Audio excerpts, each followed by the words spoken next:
नमस्कार। Geetika chemistry and research centre Bhopal से मैं RN मिश्रा। आज केमिस्ट्री विषय पर हम बात करेंगे विदेश यात्रा की रेखाओं पर। जैसा कि चित्र में आपको दिखाई दे रहा है, ये हमारी जीवन रेखा है और इस जीवन रेखा से एक ब्रांच नीचे की तरफ यानी मणिबंध की तरफ जा रही है। यहाँ पर हम देखते हैं कि हमारा चंद्र पर्वत मौजूद है और यहाँ पर ये यात्रा की रेखाएं हमको दिखाई दे रही हैं, आड़ी और खड़ी रेखाएं। ये हमारा गुरु पर्वत है और ये हमारा शनि पर्वत है। अब मैं ये बताना चाहूँगा कि जिनके भी हाथ में विदेश जाना और विदेश में जाकर रुकना, विदेश में घर बनाना, अगर इस प्रकार की स्थिति बनती है तो जीवन रेखा से एक बड़ी शाखा चंद्र पर्वत की ओर जाएगी, जो कि हाथ में बिल्कुल क्लियर विजिबल होगी। दूसरा, ये जो रेखाएं यहाँ पर दी गई हैं और ये जो रेखाएं ऊपर की तरफ जा रही हैं, ये रेखाएं भी लंबी विदेश यात्राओं को बताती हैं।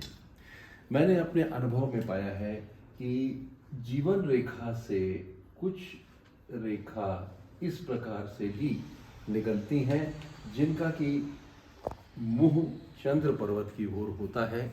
ऐसी बहुत सी कन्याएं, लड़कियां हैं जो कि पूरे टाइम हिंदुस्तान में रहीं और उसके बाद जैसे ही उनकी शादी हुई वो विदेश चली गई। इस प्रकार के केस में आप जरूर ये देखिए कि जीवन रेखा से क्या इस प्रकार की छोटी छोटी रेखाएं चंद्र पर्वत की ओर जा रही हैं और इसके अलावा यहाँ पर या यहाँ पर कुछ और साइन भी मिल रहा है या नहीं।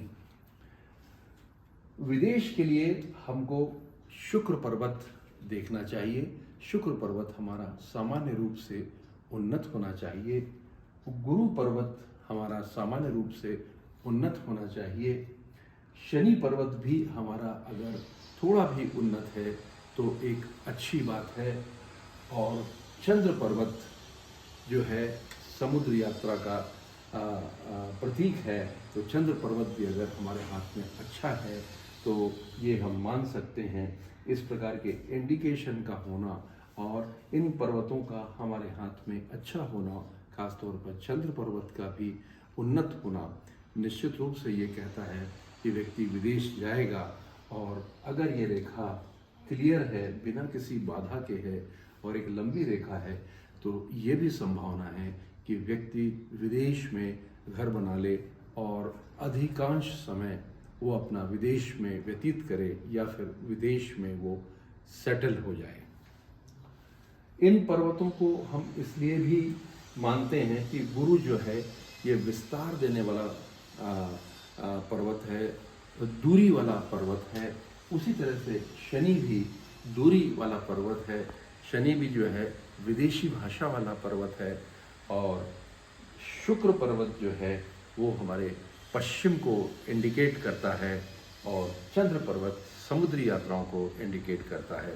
तो हाथ का अध्ययन करते समय हमें इन बातों का ध्यान रखना चाहिए, जिससे कि हमें पता लग सके कि व्यक्ति विदेश जाएगा या नहीं जाएगा, और विदेश अगर जाता है तो उसकी अवधि वहाँ पर कितने समय की होगी। और इसमें आयु की गणना जो है वो हम जीवन रेखा से करेंगे, जो कि ऊपर से नीचे की तरफ जाती है।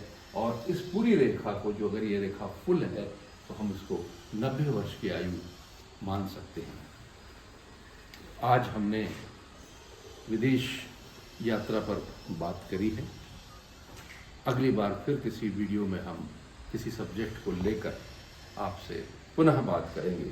तब तक के लिए नमस्कार।